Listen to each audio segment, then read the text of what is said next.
The second coming of Lord Jesus is the fundamental truth of Christian faith, and it will fulfill remaining prophecies of prophets. കർത്താവിന്റെ രണ്ടാം വരവ് ക്രിസ്തീയ വിശ്വാസത്തിന്റെ അടിസ്ഥാന സത്യമാണ്. അത് പ്രവാചകന്മാരുടെ ശേഷിക്കുന്ന പ്രവചനങ്ങളെ നിവർത്തിക്കുകയും ചെയ്തു. Why are we believing in the second coming of Lord Jesus? എന്തുകൊണ്ടാണ് നമ്മൾ കർത്താവായ ക്രിസ്തുവിന്റെ രണ്ടാം വരവിൽ വിശ്വസിക്കുന്നത്? കാരണം Old Testament prophets assure us about the second coming. പഴയ നിയമ പ്രവാചകന്മാർ കർത്താവ് വീണ്ടും വരുമെന്ന് പറയുന്നു. The Jesus himself taught us he will come again. രണ്ടാമതായി താൻ വീണ്ടും വരുമെന്ന് സാക്ഷാൽ യേശു ക്രിസ്തു തന്നെ നമ്മളോട് പറയുന്നു. Let's read John 14 verse 2 and 3. യോഹന്നാൻ 14:2-3 വാക്യങ്ങൾ വായിക്കാം. ഞാൻ നിങ്ങൾക്ക് സ്ഥലം ഒരുക്കുവാൻ പോകുന്നു. ഞാൻ പോയി നിങ്ങൾക്ക് സ്ഥലം ഒരുക്കിയാൽ ഞാൻ ഇരിക്കുന്നിടത്ത് നിങ്ങളും ഇരിക്കേണ്ടതിന് പിന്നെയും വന്ന് നിങ്ങളെ എന്റെ അടുക്കൽ ചേർത്തുകൊള്ളും. The apostles gave us an assurance that Jesus will come again. മൂന്നാമതായി അപ്പോസ്തലന്മാരും കർത്താവ് വീണ്ടും വരുമെന്ന് പറയുന്നു. Let's read 1 Thessalonians 4:16 and 17.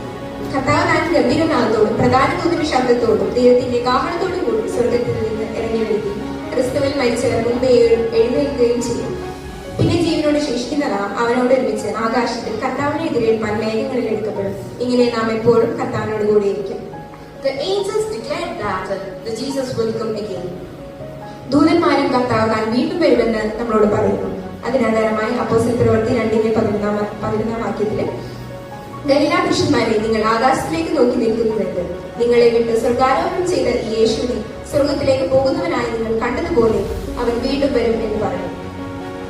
The socio-political scenario tells us that a great incident is going to happen. ലോക സാമൂഹിക രാഷ്ട്രീയ സാഹചര്യം നമ്മളോട് പറയുന്നത് ആ സംഭവം വേഗത്തിൽ നടക്കാൻ പോകുന്നു എന്നതാണ്. That is nothing but the second coming of Jesus. അത് മറ്റൊന്നുമല്ല, കർത്താവായ ക്രിസ്തുവിന്റെ രണ്ടാം വരവാണ്. Are you ready? യേശു കർത്താവ് തന്റെ വിശുദ്ധന്മാരെ ചേർക്കാൻ വരുമ്പോൾ എടുക്കപ്പെടാൻ നിങ്ങൾ തയ്യാറാണോ? Let's lead a holy life like the wise virgins. May God give you grace to lead a hot, appeasing life. ബുദ്ധിയുള്ള കന്യകമാരെ പോലെ നമുക്കും ഒരുങ്ങി നിൽക്കാം. കർത്താവായ ക്രിസ്തുവിനെ സേവിച്ചുകൊണ്ടും ഫലമിച്ചുകൊണ്ടും ജീവിക്കാനുള്ള കർത്താവ് തരട്ടെ എന്ന് പറഞ്ഞു.